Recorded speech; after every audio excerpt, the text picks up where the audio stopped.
So, the other day, after spending hours on the internet pretending to be productive, I came across this one interesting movie, The Forbidden Kingdom. I noticed that it stars Jet Li and Jackie Chan and has them face an immortal warlord, who's also super evil by the way. Now that sounds like a nice movie, right? But that's not even the best part, you see, because we get to see Jet Li and Jackie Chan throw hands, like these two kung fu gods duking it out. That's gonna be one hell of a story, right? Now let's not waste any more time and jump right in. The movie starts off by showing us this monkey dude, who, as you can tell, is obviously Jet Li. As he's bashing a bunch of jobbers with his staff, we suddenly cut to Jason, who wakes up from his dream. Jason here is our main character, and as you can see from his lovely room decoration, he is a big fan of Kung Fu. Later on, he visits a local pawn shop owned by this shady old man. As Jason is looking around, he spots a staff that looks a lot like the one from his dreams with that monkey guy and decides to trespass, thinking the old man is too old to notice him. But the old guy catches him. He lets him off the hook easy. And by the way, if you didn't notice, the old guy is actually Jackie Chan under a bunch of makeup. The old guy explains that the staff is here just temporarily until the owner returns, but by the looks of it, they haven't so far. Afterwards, as Jason takes his sick ride out for a spin, he bumps into a couple of chicks and tries to hit on them, but a group of hooligans spot him and start to mess with him. They ask if he knows Kung Fu since he's always watching those movies, and we soon come to realize that he doesn't. What a big surprise, yay. Then the bullies force him to help them rob the old man, thinking he's hiding some sort of a treasure, or probably makes a killing selling old antiques, but oh boy are they wrong. The old man lets Jason in, unaware of the goons lurking in the dark. They start trashing the place, looking for anything valuable, and here, the old man jumps one of them. Oh no, I hope the Xbox is okay, I couldn't care less about anyone else. Now the music kicks in, and we expect a nice fight, considering it's Jackie Chan and all. But instead, the leader's finger slips, and he ends up shooting him, putting an end to this memorable character. The gang then tries to shoot Jason, so he doesn't snitch on them, but their stormtrooper-like aim lets Jason escape. They chase him onto a rooftop, where it's next to impossible to miss, and right before they're about to shoot him, the staff pulls Jason off the roof and puts him into a trance. He wakes up, confused as hell. He tries to make sure he wasn't shot and sent to heaven. Then he heads out and tries to talk to the locals, but they don't understand him, obviously, and assume that he's crazy. Before he can mingle anymore, a group of soldiers attack. They spot his ass and chase him down after they notice the staff he has. Here, a drunk man named Lu Yan pops out of nowhere. This is Jackie Chan, playing his famous drunken master gimmick. Jackie easily dispatches the wannabe badasses with little to no effort and asks Jason about his staff. He thinks Jason is secretly some sort of kung fu master, so he decides to stick with Jason for a bit. Later on, the two go on a date to a bar. Here, Lu Yan explains that the staff belongs to a legendary kung fu master called the Monkey King. Yeah, that yellow guy from the beginning. He further explains that the Monkey King is not a title, but is actually an overgrown monkey. I mean, as you can see, he shakes his ass at the emperor of all people and starts dancing around like an idiot. This mockery seems to rub the warlord wrong, and we soon come to realize that this warlord has been planning to get rid of him for quite some time. After the emperor and his wife leave to embark on a 500-year meditation session for some reason, the warlord begins his plan. He straight up attacks the Monkey King, but is having trouble keeping up with him. Hell, the monkey is even toying with him at this point. This is where he uses a secret technique to separate the Monkey King from his staff, which, for some unknown reason, leaves him vulnerable. This allows the warlord to trap him like he's some bootleg Medusa. Now, with no one to stop him, he takes control and invades all neighboring countries and breaks their peace for money and power. Lu Yan ends the bedtime story, stating that there's a prophecy where one lucky winner, known as the Seeker, will return the staff to the Monkey King, so he can continue his private sessions. He then reveals that the Monkey King is being held in a mountain called the Five Elements, which so happens to also be the warlord's fortress. Soon, a group of soldiers enter. The two use this as an excuse to avoid paying their bill, and here, Jason shows how useful he is by getting smacked around by everyone. Jackie Chan though, being as drunk as he is, easily takes care of them. However, the two start to dip when reinforcements arrive. They're not alone though, a strange hooded figure saves them. She then claims the warlord murdered her family and that she wants revenge. She calls herself the Golden Sparrow in third person, by the way. The two immediately buy her story and they ride out with her just like that. I mean, it's not every day you get visited by a person called the Golden Sparrow who conveniently swoops in at the perfect time and gives you a cliche revenge story, right? I would trust her too. The following day, as they're casually riding into the woods, the girl notices Liu Yan's flask, which is similar to the ones carried by immortals, so she comes to a conclusion that he's an immortal as well, just disguising himself as a normal citizen to avoid attention. This shocks our guy Jason, who then asks Yulan for help, but Yulan refuses. He says that this isn't a game, and that if Jason dies here, he will die in the real world as well. At this point, Jason doesn't have much to lose, so he keeps begging him. But Yulan says that this quest isn't worth risking his life for and walks away. Jason starts to cry and begs him to teach him Kung Fu. And Yulan feels bad for him since he knows that he doesn't stand a chance, so agrees to train him. The next day, Jason's first lesson is whacking some weed. Jason mouths off at Yulan, saying that this is useless and wants hardcore training, as if Yulan is his personal butler or something. But Yulan comes down and bops him, saying that if he doesn't understand the basics, then how can he learn the more advanced moves? And he's not wrong about that. The following day, Jason wakes up in the middle of nowhere, like, what happened? What did you drink, you idiot? He spots a masked person in white robes running towards him.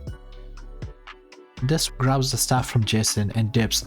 Then Yulan and the Golden Sparrow conveniently show up, like, where the hell were you guys?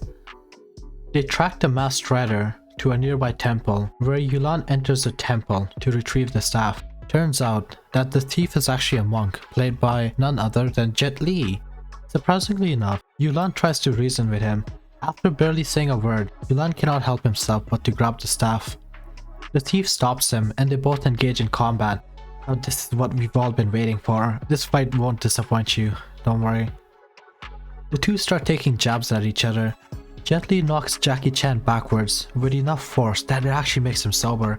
So he gets drunk again to power up. With fresh brews running through his veins, Jackie Chan is able to stand with Jet Li and trade blows with him. And they both even change up their styles mid-fight. I mean, they're going all out at this point. They pump it up a notch and start dealing heavy shots now. However, before we get a clear winner, the fight ends when the monk realizes that Jason is the prophesized chosen one because he caught the staff. I don't know how that works, but I guess that's enough validation for the monk. Then they become jolly good friends and share a drink. The monk then decides to tag along with the three since he's bored out of his mind, and this temple doesn't have Wi-Fi too. Ugh, savages. Meanwhile, the warlord sends a witch to track down Jason and retrieve the staff, promising her an immortality potion in return. And of course, the witch has white hair. The witch arrives in the village from earlier and starts extorting the villagers for information. She learns where Jason is headed and heads out. We cut back to their gang. Jason is learning from both masters at this point, even though they both have different contrasting styles. We are then rewarded with a montage-like scene, paired with crappy music where Jason is learning to balance the two styles. And it's even dubbed with meaningless dialogue for the next few minutes. I love when this happens. Then we spot the three crossing a desert. Here, the severe heat and drought catches up to them. Yulan becomes desperate and tries some magical incantation to summon rain. Just as he lifts his brush, liquid starts pouring onto him. Not just any liquid though, it's Jet Li's piss, showering over him. So Yulan's magic did summon rain in a way. Not the way he wanted, but you know, beggars can't be choosers. On the bright side, the monk points out that they crossed the desert. In the following scene, Jason and the Sparrow share a moment. Jason finally musters up enough courage to ask her out. But they're rudely interrupted by the witch. She straight up calls all men liars and warns the Sparrow not to fall for Jason, as men cannot be trusted. Wow. Hold on there, lady. Killing any chance of Jason hitting it off for her. Like, wow, who hurt this woman? But interestingly enough, she trusts the warlord, the same guy who backstabbed everyone for power. Nice one. Soon, a fight breaks out and Jason shows off his newly improved kung fu skills, which even surprises the little shit himself. As reinforcements arrive, the group flees the scene. However, the witch doesn't let them go without a proper farewell. Oh no, she's way nicer than that. She fires a poisonous arrow into the sky which disappears like Team Rocket. Later on, as the group are slowing down to rest for a bit, Yulan passes out because of all the booze he's had in the past few days. Oh wait, never mind, he was actually hit by the arrow, my bad. And this arrow also hit his vital organs as well. Wow, this witch is really lucky. Or is she? Hard to tell. Later on, they take Yulan to a nearby monastery. Here, they find out that Yulan isn't an immortal, and Yulan is not expected to live for long either. The group try to find a cure. They soon come to realize that the immortality elixir that the warlord has is their only option, the same potion that he was gonna give the witch. So they make preparations to invade the warlord's fortress. However, that same night, Jason gets a bit super excited and cannot hold it in, so he decides to go there by himself. He makes his way through the guards by simply raising his staff, and they form a path for him to enter, where he's greeted by the witch. Ugh, I have a feeling the witch is not gonna get the potion. Inside, Jason tries to cut a deal with the warlord, saying that he wants to exchange the staff for the elixir, and wants to cut the witch out from the deal since he brought the staff himself and not her, and she didn't do shit. She gets butthurt and argues that she had first dibs, so the warlord decides to settle it by combat, with the winner taking home the potion. Jason and the witch start throwing hands, and at this point it's kind of clear, even though he trained with both of those people for quite some time, he still isn't ready to face more advanced fighters. It is clear at this point, even with all that training from those two masters, he still sucks. I mean, she just tosses him around like a rag doll, and right as she's about to finish him, the warlord steps in and says that the prophecy is just a lie and that he got scammed. Then he lets the witch finish him, but before the witch can do so, the gang arrives and breaks him free. Now they have to deal with the countless guards and the witch before they can reach the warlord. As the fight goes on, the warlord seems to be a bit scared of the Chad Monkey King if he were to get out, and decides to break his statue to end all of this. But his brilliant plan gets spoiled by none other than the monk. The two begin battling it out. On the other hand, Jason's life gets a bit easier when the monks from the monastery arrive after the lunch break. They take the guards off his hand, and Jason guns straight for the potion. He tosses it straight to Yulan, who randomly pops out of nowhere to drink it. Yulan then chugs the drink because of his Mountain Dew sponsorship, and with excessive amounts of sugar and food coloring running through his veins, he proceeds to storm the palace, where he pays a visit to the witch to thank her formally for piercing his ass with an arrow, and to fight for the Mountain Dew sponsorship as well. Now let's not forget about that, okay? That's more important. Meanwhile, our friend isn't doing so well. He's getting pieced up by the warlord, but Jason shows up in the nick of time to free the legend himself, the twerking Monkey King. A wave of yellow light flashes, and the Monkey King finally escapes his stone prison. The monk disintegrates into a thin piece of hair. Turns out that he was actually a minion of the Monkey King. The Monkey King begins his long-awaited battle by uttering the most awesome line ever. My turn. Yeah, imagine waiting centuries just to say that. Nice one. Then he gets a bit sus and lunges forward towards the warlord and knocks him back. Now we go to Yulan, who manages to defeat the witch by throwing her off the balcony and thus securing the contract with his sponsorship. Now we go back to the Monkey King. He and the warlord go at it. Suddenly, the Golden Sparrow arrives and says that she's here to avenge her family and blah blah blah blah, and it goes on. She then throws a magical dart at him, which he easily deflects and knocks her back. Wow. Her speech lasted longer than her fight, like ugh. Afterwards, the warlord is stabbed by her sneaky lover, aka Jason, and the warlord falls into the pit of lava while getting eaten up from inside. Now Jason goes back to his crush. She thanks him before she dies from the horrible push the warlord gave her. Oh no, I feel so bad for this character. Please no, don't kill off the shitty character please. Now we cut to the emperor, who just happens to have returned when everything conveniently ended, almost as if he was hiding. He thanks Jason for saving his ass while he was partying, meditating, and agrees to send him back to the real world. The Monkey King and Yulan both thank him for his help and they send him off. Now Jason returns back to his shitty life. He wakes up in the back of a dark alley. The bullies catch up to him and start trashing him. He finally mans up though and fights the bullies back, where he is easily able to beat them. Hell, he even offers to forgive them mid-fight. Now that's badass, but is forced to beat him down when he refuses.